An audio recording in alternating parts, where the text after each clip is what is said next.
যে ভাদর মাস চলছে, এই ভাদর মাসের বিবাহ বন্ধ করে, ভাদর মাসে নিকাহ বিবাহ এটা করে না।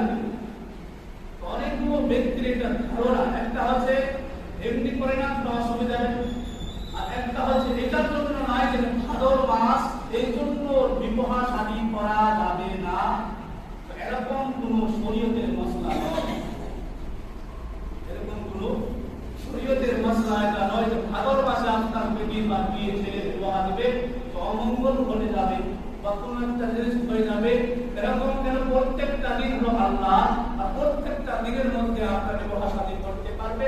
এটা আগে আমাদের বরাবর একদম মেনে এসেছিলেন, এটা শরীয়ত মোতাবেক নয়, এটা পরম্পরা আগের মধ্যে এটা শরীয়তের বিরোধী, এই জন্য এটা আমল করা ঠিক নয়। এটার উপরে যে বিবাহ করলে এরকম হয়ে যাবে, কারণ আল্লাহ বালা মুসিবত বা কোনো দেওয়াটা আল্লাহর পক্ষ থেকে, কোনো মাস কোনো দিন বা কোনো জায়গা উল্লেখ করে এটা কোনো ঠিক নয়।